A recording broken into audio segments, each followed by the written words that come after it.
supporters of one presidential candidate 100% agree, and 0% of the others agree. No, it's majorities for both groups.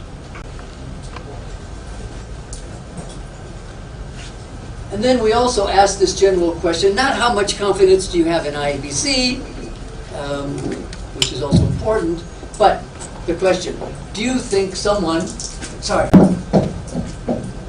I've got the wrong question there at the bottom, Maggie, we have to put that in, and that is, the question was, do you think in this election some people who get the most votes will not be declared as the winners? And we see that only about a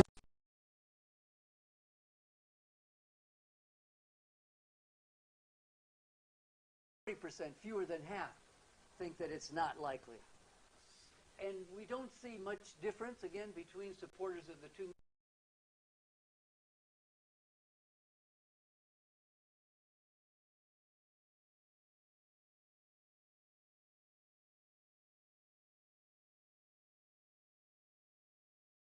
More confident that somebody who gets the most votes will not be declared the winner. A little more doubt among supporters of Raila Odinga and Martha Karua that this could happen. But still, 27%, 26%, that proportion that thinks it's very likely is identical. Still, we would like to be in a situation where that percentage was 0, where nobody had any doubt whatsoever that somebody who got the most votes is not declared the winner, or to put it the other way, that somebody who didn't get the most votes is declared the winner. So we can still see a certain amount of doubt about the integrity of Kenyan elections. When the election's over and we do our first survey after the election,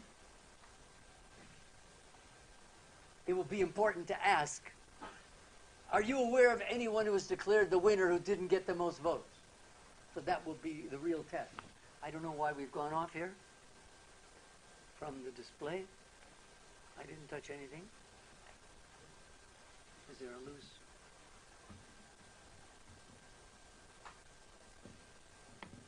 It's a nice flower. Here we are. Okay.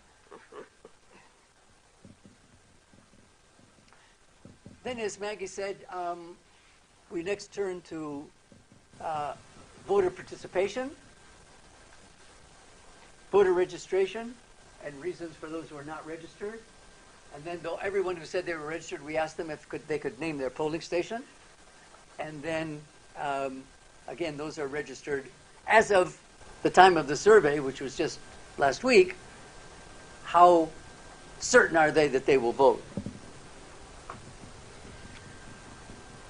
We found that 93% of our respondents said, indeed, yes, they are registered voters.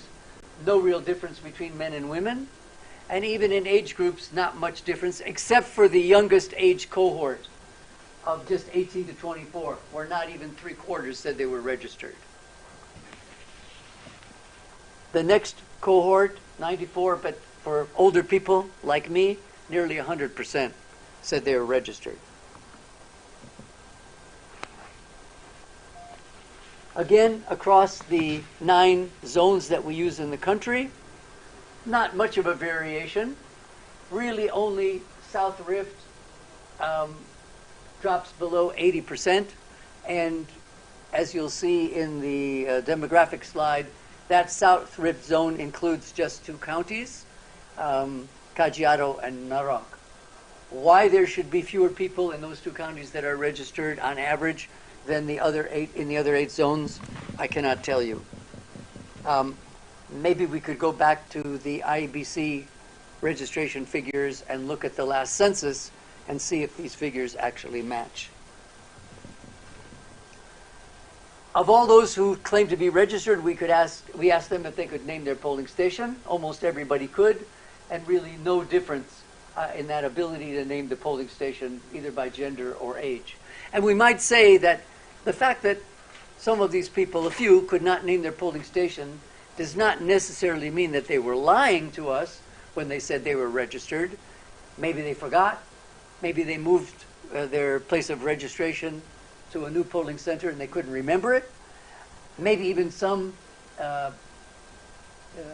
sought to change to a new polling station, but they haven't had time to actually go and verify that their name will appear at that polling station in the registry when it's time to vote. So for people who couldn't name their polling station, we didn't ask, why can't you name your polling station? We didn't want to be that aggressive in our questioning. For that 7%, you saw that overall 93% say they were registered, but we did ask those 7% who said they were not, why not? And you can see overall the two most common responses, frequent responses, either they were too busy doing other things during the voter registration period, and that would apply mainly to young people, because older people have had years to get registered, or that they never had an ID or a passport. So those 28 and 26%. Another 1/5, 21% said they had a passport or an ID and it got lost. There's another 14% who say they don't think elections will, whoever wins will improve their lives. And then 8% who don't trust the results. Very, very few, only 1% said they didn't register because they associate elections with violence and they don't want to subject themselves to that risk. I'm sure if we'd asked this question 13 years ago, or before the 2013 election, after what happened in 2007 and 8, we would get different responses. Fortunately, that fear of violence has just about disappeared. Among all those who said they are registered, we asked them, all right, what best describes your expectation of your behavior on August 9th? Would you say you will definitely vote? You will probably vote? You probably won't vote? Or you definitely won't vote? And we have only 4% who said either they definitely won't vote or they probably won't vote.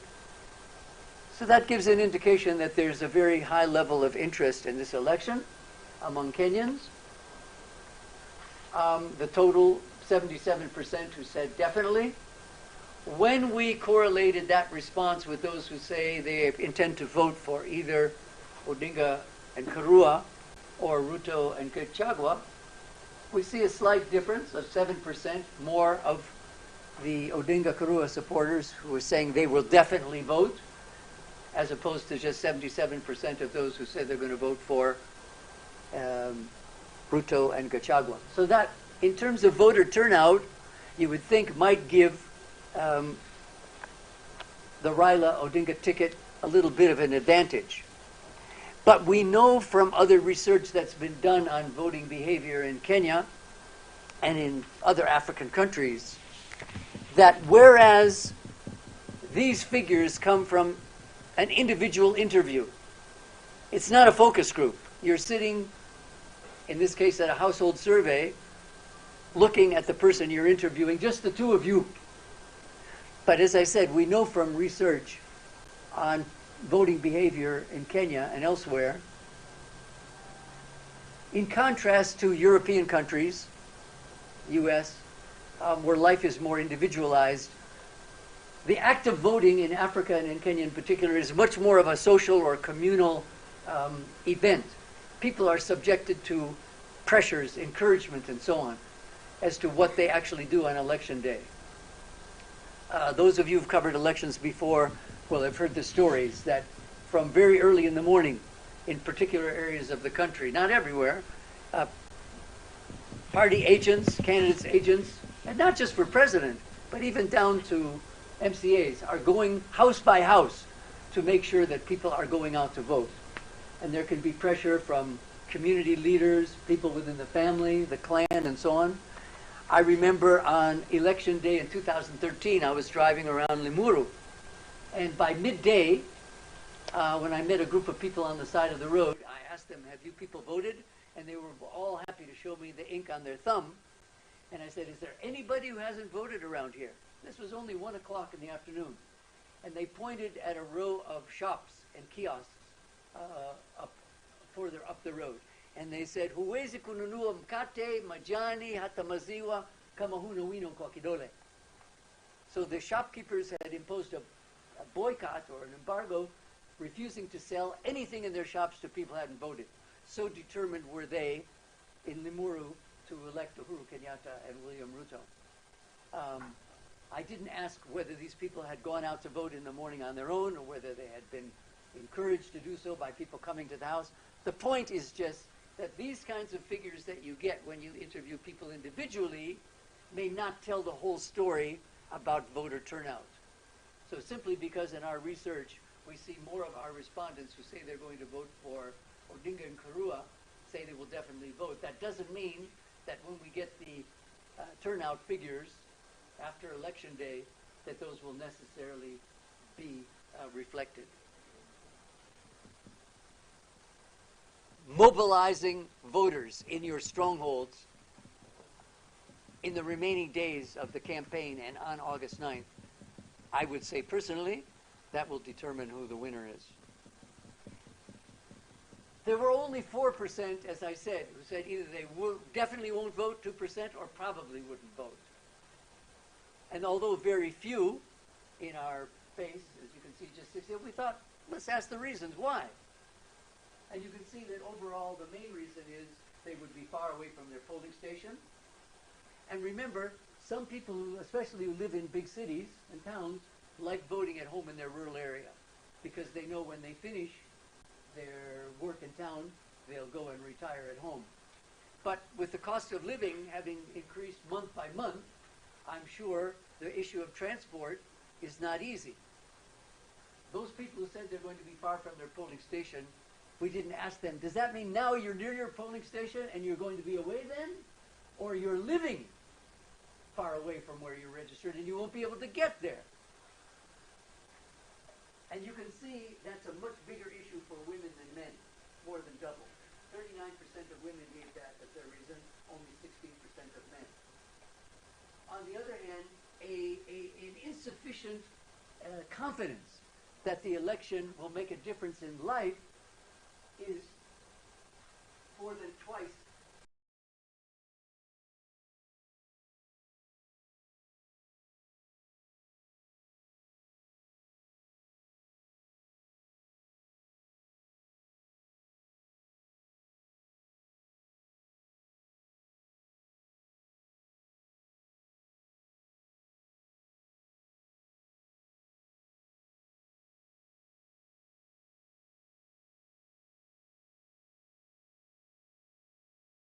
voting. They might change their mind. But we thought that was important to dig down a little deeper and find out what reasons those people would give.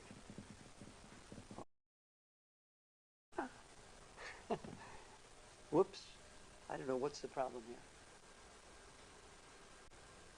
Okay. Political party alignment. The most popular individual party, UDA, 41%, followed by ODM. And then way down, Jubilee, Wiper. Roots Party for the first time, we're registering it. And then all the other little ones, 6%. 5% said they wouldn't identify with any party.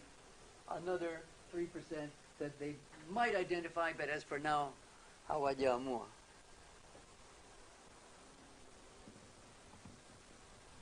The distribution of political party support across the 9 zones. I don't know what's happening with this. Why does it keep going on? Anybody know? No, it's back.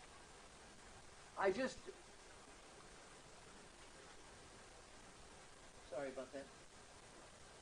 Highlighted in blue where each party is the strongest. And you can see, how is it doing that?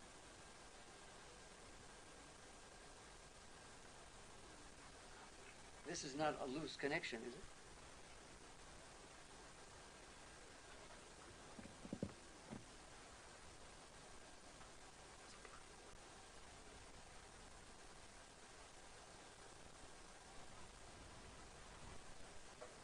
Sorry for that little...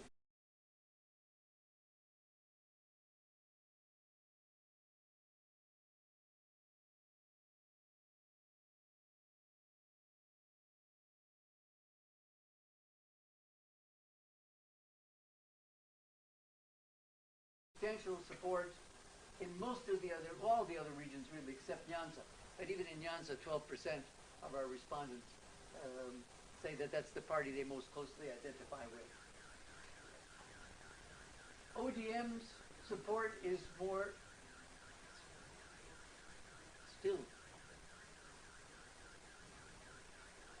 more spread out over the country. Strongest where the former Prime Minister comes from in Nyanza. I don't remember having this problem before.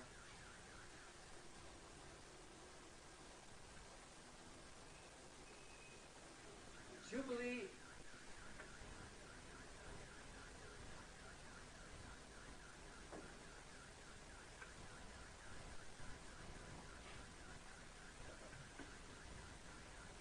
I'm not a technical person, so I'm glad there's some people here who know about these things.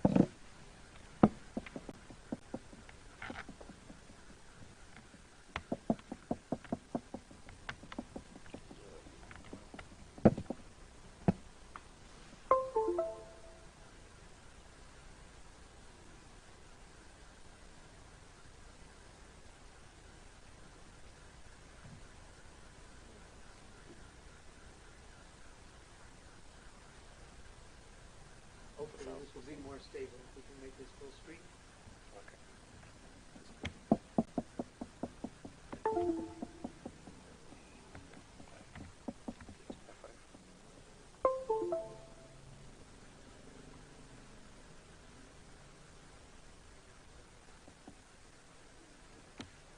Great.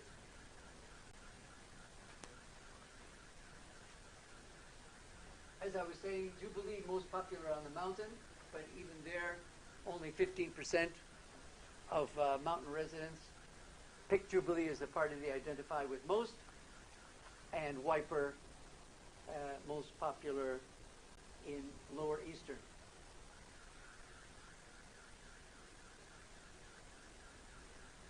Of course, one thing we're aware of is that, well, we'll come to that in a minute.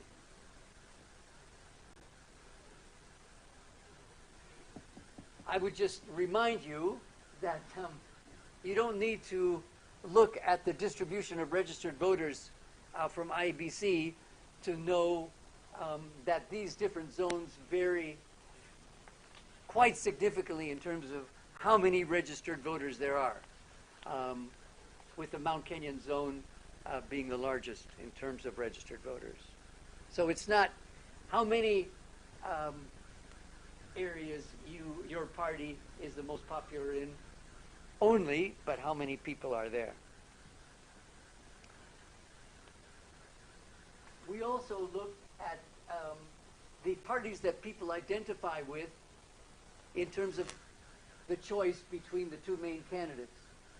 And you can see here, to no surprise, that ODM is most popular party among those who are going to vote for Raila Odinga and Martha Karua, and UDA even more popular among those who are going to vote for the Deputy President and the MP from Mathira, Rigathi Gachagua.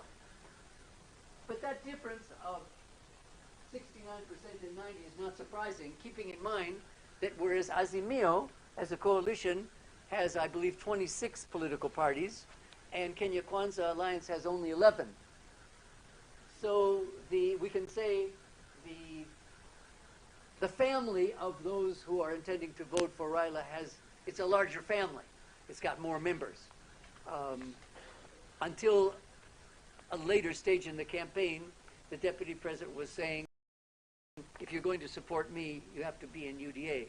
It was only when he was able to successfully invite former Vice President, Deputy Prime Minister Musalia Mudavadi, and Senator Moses Wetangula that he accepted ANC and Ford Kenya to keep their political party identities as they came into the Kenya Kwanza Alliance. But as we can see, far more of his potential voters also identify with his political party. Quickly looking at the trend of political party support over the last 2 years, just over 2 years now.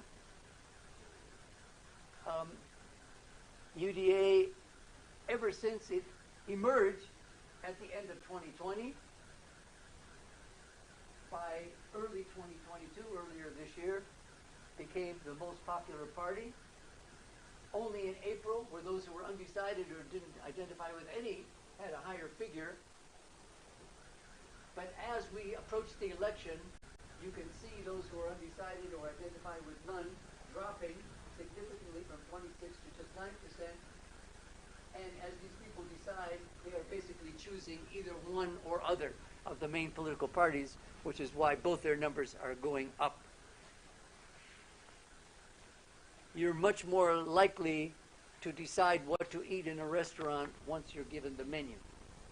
Kabla hujapewa orodha ya vyakula, si rahisi kuamua utakula nini. But when the waiter gives you that menu, then you start to finalize your choice.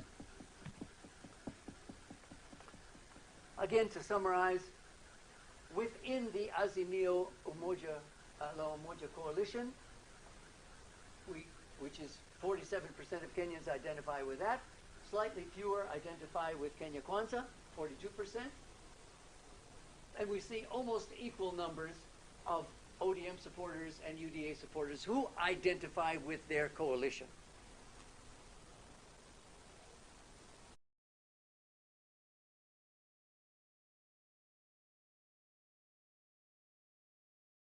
Based on local races. Coalition support, again, across the different zones. We can see that in Central Rift, Kenya Kwanza is by far the most popular coalition. And in Nyanza, it's Azimio. Again, this is where the two presidential candidates come from. And this distribution of coalition support pretty much mirrors that of political party support. Mount Kenya, again, the Kenya Kwanza coalition, very popular. South Rift and Lower Eastern, and at the coast, Azimio is more popular, but not overwhelmingly so. We can see, if not a very, how can I say, a strong presence of multi-partyism, but also multi-coalitionism, that almost all the parts of the country are highly contested. And if you make a map, and maybe some of you have been doing this in your newsrooms, of where these candidates have been going in their campaign activities after the last month or two, they're basically going to all the same places. I don't think the deputy president spends a lot of time in South Nyanza or in Luo Nyanza, and I don't think the Raila Odinga Karua campaign has spent a lot of time in the Kalenjin areas of the Rift Valley, because that's not where their potential votes are. I'm not saying they don't go there at all. Compared to what we were seeing in the early 1990s, there's much more political tolerance in Kenya now. We don't have people saying, these are zones, you can't come here. I think Kenyans have become much more comfortable, much more tolerant of political differences. And I think that's, personally, my opinion, I think that's healthy, good for evolving democracy. But it just shows that almost every part of the country is really competitive. How these people in the different campaigns each week or each day decide where they're going to go, I have no idea. Maybe we'll do some interviews with them afterwards. But basically, as we've been seeing in your colleagues' analysis in the media, every campaign visit, every location, you have to decide, do I want to go and try to convince undecided voters to come and vote for me, or even convince people who have decided they're voting for my opponent to change? Or do I want to go to the places where I know I'm popular, mainly to maximize voter turnout on August 9th, among the people who would vote for me anyway, based on our own research, whether TIFA's polls or their own internal polls that they've been doing. And I could say also, we know from various sources that there's been more polling by the campaigns for their own purposes in this election than ever before in Kenyan history. Who they've been getting to do their polls, that's another issue. Again, the coalition support across the regions, basically what we showed in the previous slide, so I don't think I have to repeat that.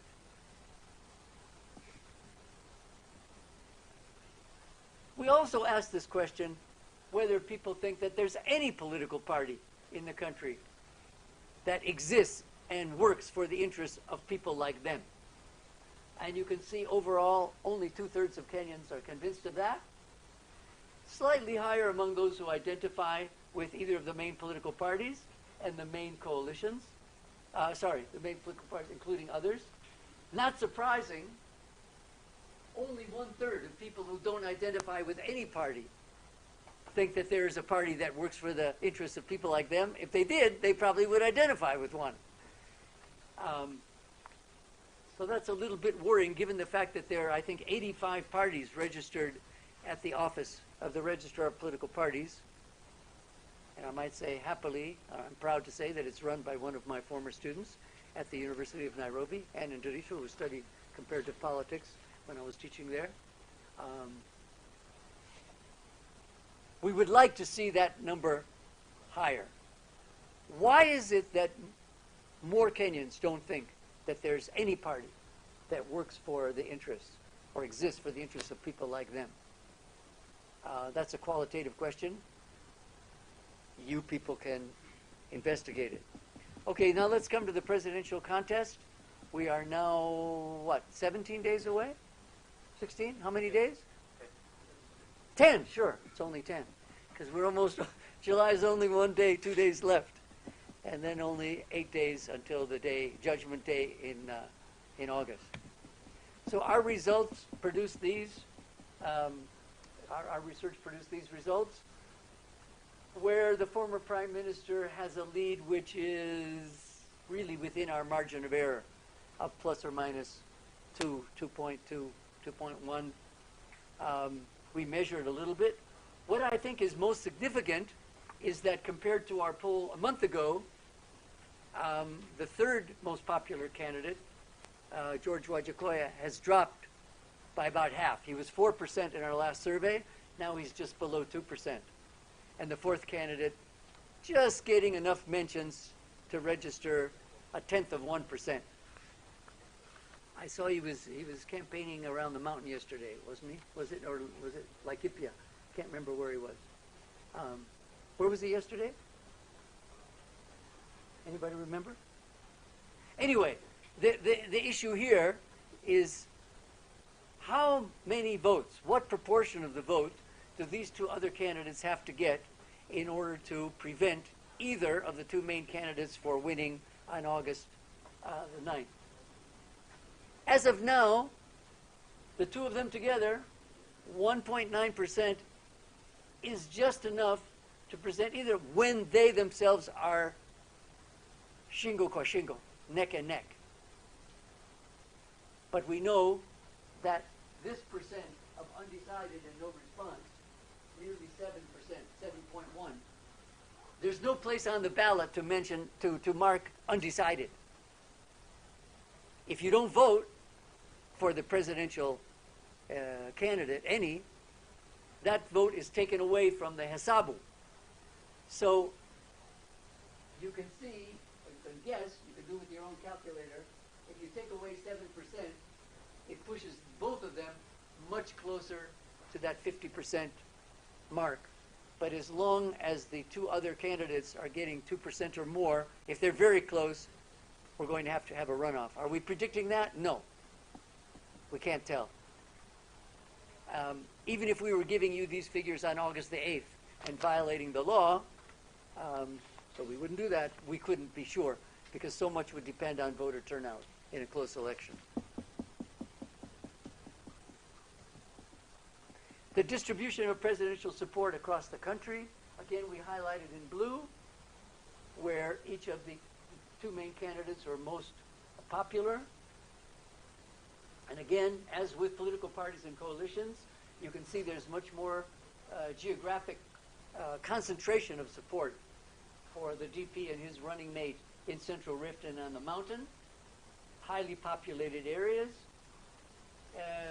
whereas the Odinga Karua ticket is leading in 5 of these zones. But just look, even in some of the zones where they're leading, they're not leading by very much. 60 versus 34, 61 versus 26. In Nairobi, 59 versus 34. Even in Lower Eastern, 58 versus 35.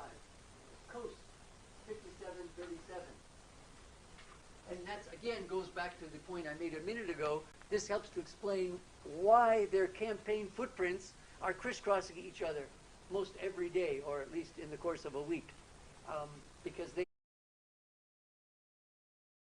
it's only in those homeland areas, Central Rift, where the Raila campaign won't spend much time, or especially Nyanza, where Raila comes from, where there won't be much campaign activity. In fact, between now and the election, I would be surprised if either campaign went to the opponent's backyard, home area. Not much reason to do that when there's so much other contestation across the country. I've been looking at Kenyan elections for, I don't know, 30, 40 years. I've never seen such a hotly contested distribution between the main contenders as in this one, which I think puts more pressure on IBC to produce a result that people have confidence in.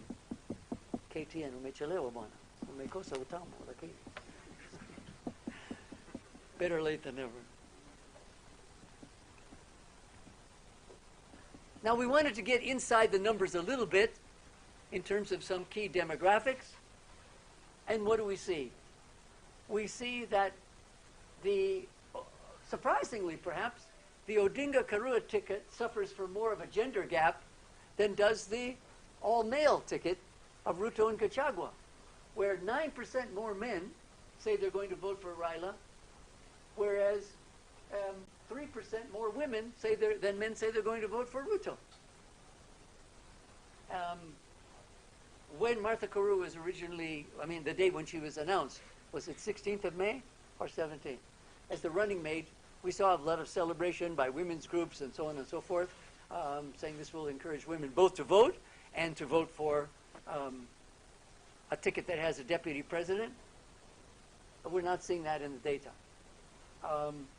In age, we don't see much of a difference. Slightly more support among the younger people for the Ruto Gachagua ticket, 46 versus 43, barely outside the margin of error.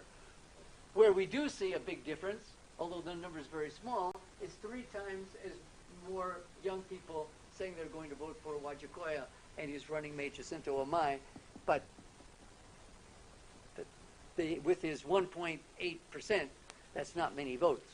It can be enough to, as I say, force a runoff, but it seems that if Wajakoya was not in the race, more of those of his 3% of the younger people would probably go to the deputy president, since he is somewhat more popular, a little more popular among younger voters.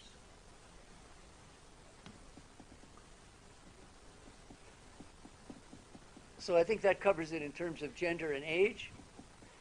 We also just looked at the gender trend over the last 2 years, and we can see that for the deputy president, and now with his running mate,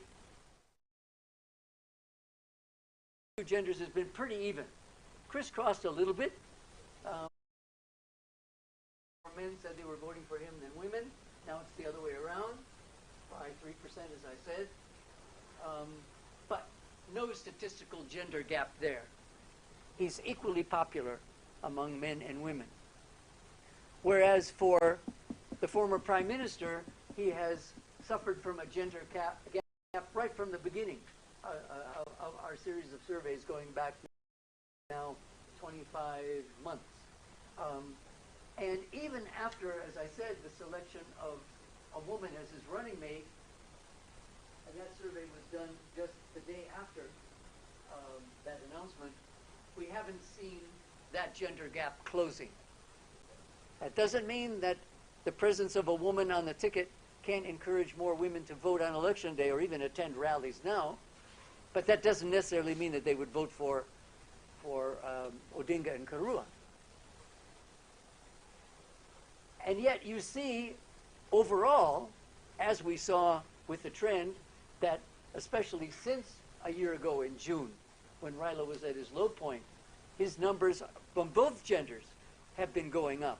And they've continued to go up, so that whereas in February, the deputy president was leading, as we showed you a minute ago. Or no, we'll show you that next. It may be that Odinga's choice of Karua as a running mate is having a very positive impact, not in terms of gender, but in terms of attracting people of both genders for other reasons. Maybe she's seen less as a woman and just more as a politician with a history of performance that really has nothing to do with her gender. We compared the change between our last survey a month earlier and this one across the regions in total. We see that for Odinga and Karua, they've gone up by 5% on the far left, and they've gone up especially in South Rift, although that's just the two counties, in Western 13%, Nyanza 13%, Raila's consolidating there. Lower Eastern, now that Kalonzo is backing him, gone up 12%. He's only dropped in Ruto's home area of Central Rift by 5%. That's the only place his numbers have gone down in the last month, or their numbers have gone down, because now we're talking about a pair of candidates. Nairobi, not much change within the margin of error, just 2. Mount Kenya has gone up just a little bit, and then up 7% at the coast. When we look at the same change for the opposing ticket of Ruto and Gachagua, we can see again, they've also gained 5% since the last survey, and that's simply because the undecideds, as we showed, were decreasing from 26% down to 7%. People are making up their minds, but those undecideds are not dividing themselves disproportionately. Each side is benefiting equally, even if there's some changes. In northern Kenya, the DP and his running mate suffered a major decline of 24%. They've also dropped down in western 11%, notwithstanding the support that they've been getting from ANC and Ford Kenya. But very healthy increases in his home area of Central Rift, up by 20%. Up at the coast, 11%. Up on the mountain by 13%. Up a little bit in Nairobi. Just let me go back, and you can just, whoops. If we compare now and look at the coast, Raila has gone up 7, and on the mountain he's gone up 3, and in western Raila has gone up 13. And you can see in western, Ruto and Gachagua have dropped 11. So Raila has been eating into their support in western. No doubt about that. At the coast, Raila has gone up more, 11%. But as I said, only, whereas the deputy president gone up 13 on the mountain, Raila only 3, hardly at all. You can be sure that these campaign teams are not having to rely on data that we give to you in the public. They're doing their own, and they've got these same figures, and they're making decisions, as I said, on a daily basis. Where do we need to go to maximize our return on the 9th of August? Yes, this was the trend slide over the last 2 years.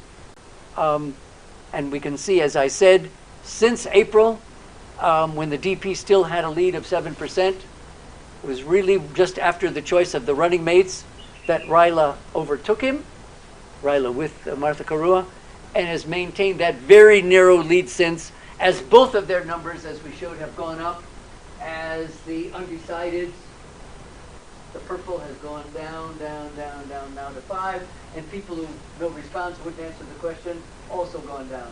6, 4, 2. As I said, when you go into the restaurant or hotel and you're given the menu, you've got to make your choices. You can't say, and mimi nataka sahani tu. You be given an empty plate, you're going to leave as hungry as when you came in. So the approaching election day is encouraging people, putting pressure on them to make up their minds. By all accounts, as I said, this is going to be a very, very close election, and voter turnout will probably make the difference, combined with whether the other two candidates combined, especially Wajakoya, will win enough votes to force a runoff.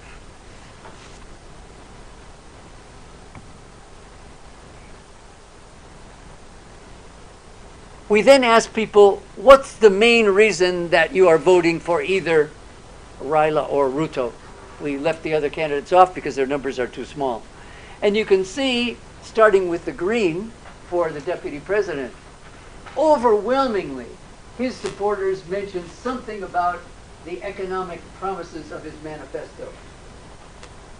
Economic growth, cost of living proposals to deal with that, support for youth, the poor and the elderly, job creation, overwhelmingly. It's not to say that those who are voting for the former Prime Minister don't also mention that, but not as many. Where the former Prime Minister scores highest is in experience, and also he scores higher, and we didn't read these off. These were spontaneous mentions by the respondents. They were to give only one reason. Raila scores much higher, more than double on devolution, support for devolution. I'm sure that comes from his, the BPI proposal of more than doubling the statutory allocation to the counties from Treasury. Also anti-corruption, big difference there, those who mentioned that. And those are the main areas where and also age. It's interesting that it seems that most of his supporters see age as equivalent to experience, not that he's actually too old to function. So that more than twice as many of his supporters mentioned age as a positive reason for voting for him, as compared with the deputy president. As somebody who's about the same age as Raila, that makes me feel good.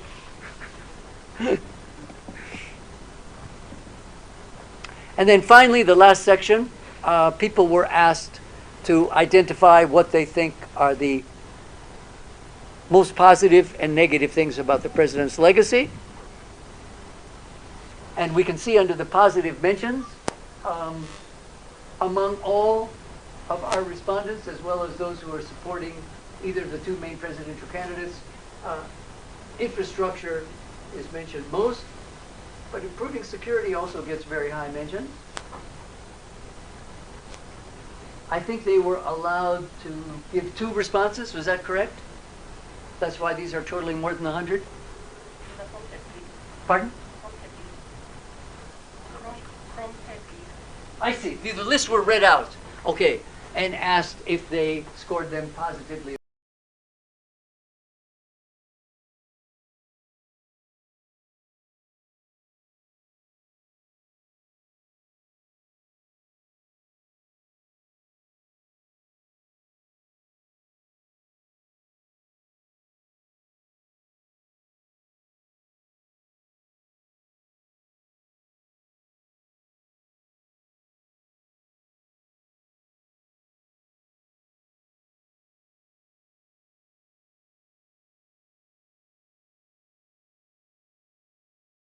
Directly affected.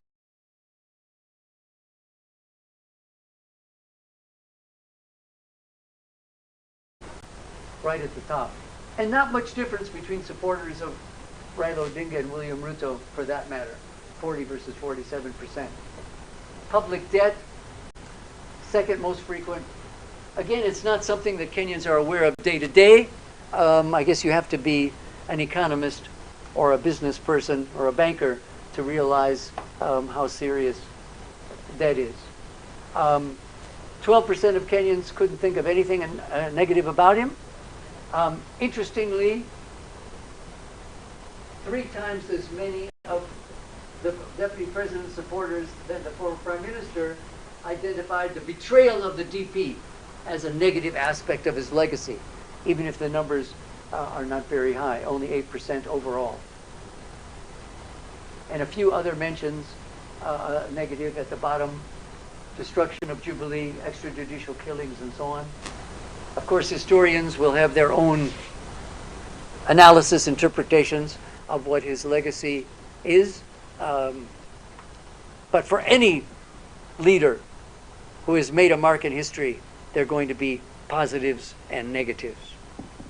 And I believe that takes us to the end of the presentation. I'd be very happy to try to answer any questions you might have.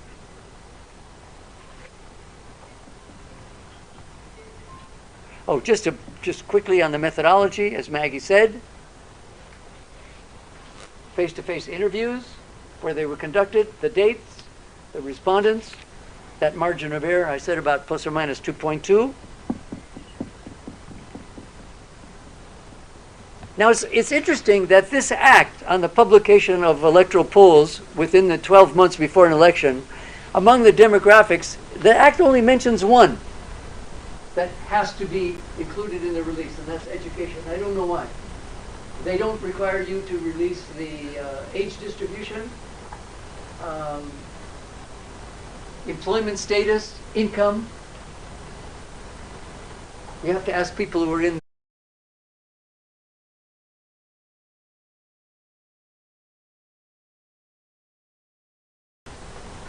So we produce more than that. And then to know which county is in which of our zones. I was interested to see that both of the other main pollsters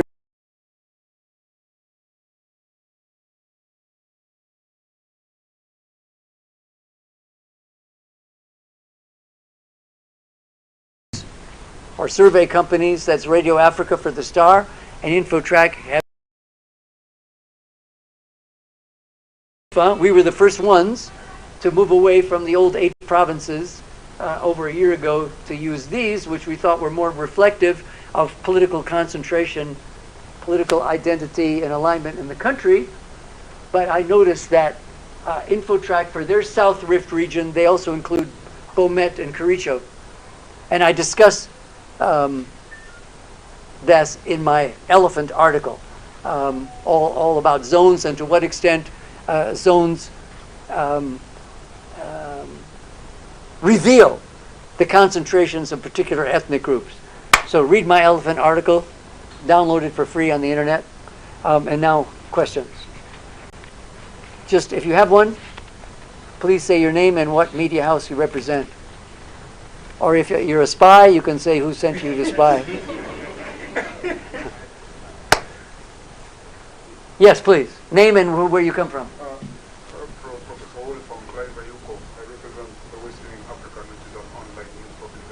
I see. I'm not familiar with it, but I'm not very good at online. What's your question? Thank you. Yeah, so Nice and loud so everybody can hear.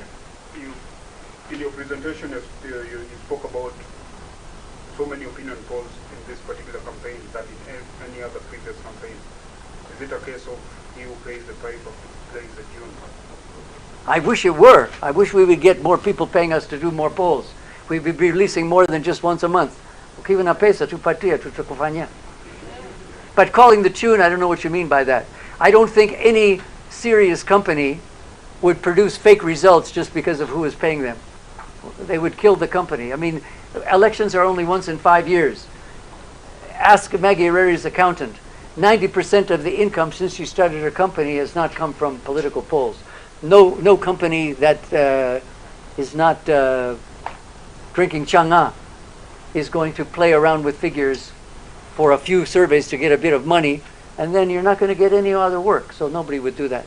Also, how many people would have to be paid in a company to rig before all of them would keep quiet? In any company, there are at least 3 or 4 people who are going to know what the real results are from the field. So all of us are going to be bribed. If one person refuses, he reveals on the others, and the company is dead. I mean, come on. No, I don't think anybody does that. Now, I'm not saying that there aren't some polls that I've seen that I have a lot of suspicions about. There are a couple of polls that have been released that have not conformed with the act. Also, I was talking to a fellow, Peter Kimani, who works for an organization called Code for Africa, which is a non-profit company which is looking at all forms of misinformation, disinformation on internet platforms.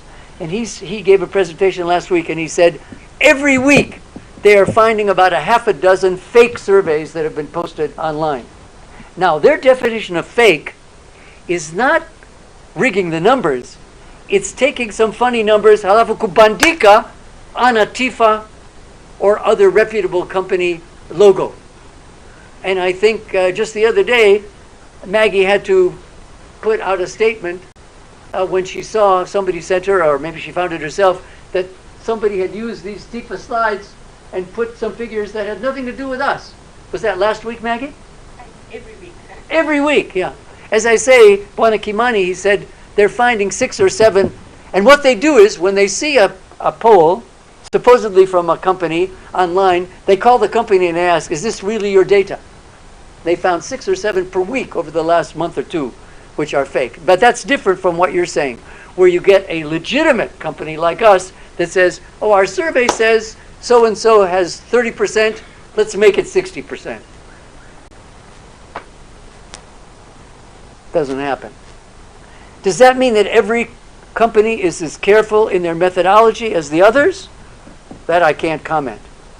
All I know is that for the companies that I've worked for, I've not been aware of any so-called rigging, or I wouldn't be working for those companies. My professional academic reputation is more important. But you have to ask that question to others. I will ask you this question. How can you find out if the results that you're being given are correct? Read my 4 articles in The Elephant. Then we talk. My name is Colin from the Voice KE. From where? The Voice KE. Okay. So I was asking, we are talking about doing this survey. Do you do, you have done so many surveys? Wait a minute. Let's stop right there. When you say every 5 years, now I've shown you results going back to the middle of 2020. So we do them much more often than just in an election year. Okay, but go on. Continue. Okay. Yeah. So do you ask the same people? Because I would like to know how many people here are whether it is attend or have received maybe questions from people according to we ask about this survey. Because how many people? If you have ever been asked a question to answer to this survey. Because I would like to know if you do teach the same people. Because we have never, for example, who are told you, no matter you want to support the year, you will give your You know, we had, you reminded me, we had, before the last election, we had a forum at KICC. And there were several people from survey companies there, people from media. And because we were all getting a free lunch, there were like 600 people in the hall. And I forget who was moderating. It was a woman from, I think, the ICT ministry. And somebody in there asked the same question. And so the lady, I'm sorry, I can't remember her name, she said, okay, we've got a big group here. Have any of you ever been interviewed? And about 7 hands went up and said yes. 7 out of 600. Now you ask the statistician. That's about the proportion of people in a random sample of 2,000 with an adult population of 30 million that you would get. Now, I can give you a little bit of a hint.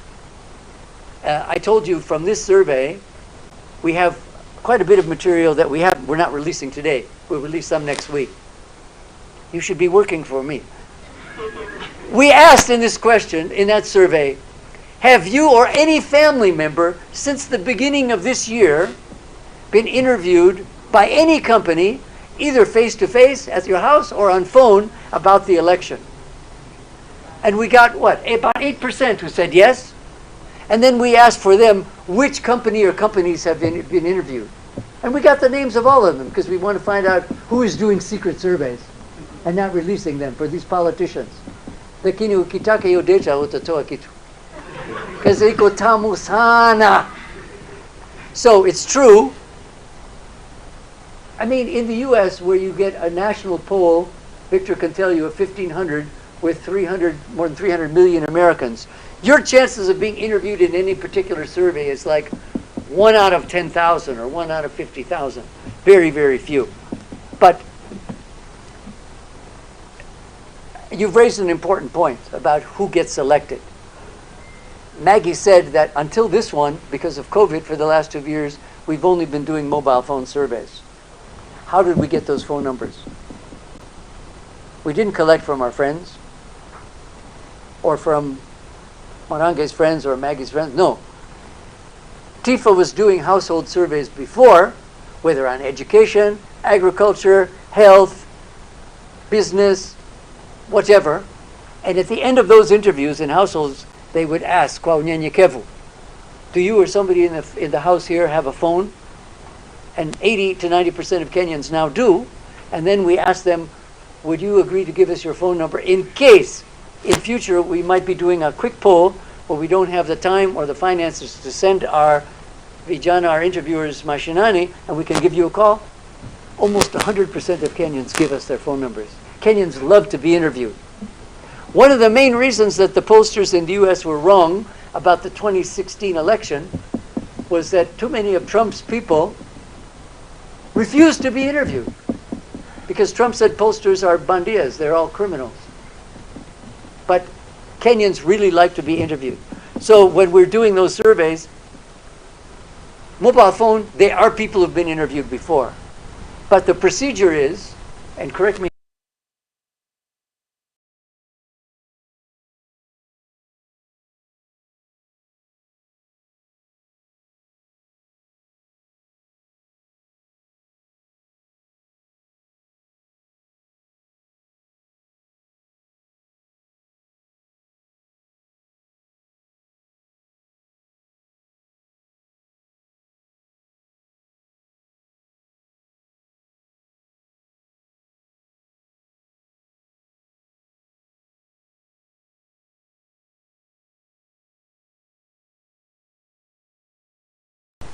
it is a very highly regarded methodology to do what are called panel polls, where you pick a sample of people, however you want them to be, and you interview the same people every now and then and see how their views are changing. Whether it's about an election, whether it's about security, whether it's about the economy, because you want to see how people are moving. It can be a small sample of just 50 or 100 people, but you want to be doing what they call a panel, where they interview these people mara kwa mara, the same ones. That's more qualitative in some way. You can't generalize the whole population. I wish we could do more of that, maybe when the election's over and we're trying to see people who voted for the winner. We pick 300 of them, and we track them every 3 months and see how happy are you with the government you elected. How's it performing? Even at the county level, we could do that. People voted for the governor, or even who people didn't vote. How satisfied are you with the governor you didn't vote for? And you keep asking them in each survey. But hopefully one day you'll be interviewed. I'm sure you'll be very happy. But it's a good question. There's nothing wrong with it. Sorry for such a long answer, but it's important. Anyone else? No? Are you inviting them, Maggie, to have some hot tea when we're finished? Or that was before? Yeah, that's it. Please. I think we're done, eh? If there's nothing else? The next poll. Pardon me? The next one. I think Maggie said that given the fact that we have another 5 days before this act prohibits us from releasing, she will make a decision. If we do another one, though, it will be a kati, it will be a mobile phone poll. But in the meantime, as I said, some of the data from this survey that we didn't release today, so we didn't overload you, we'll be releasing early next week. I think it would be, pardon? I want to make a clarification. A clarification.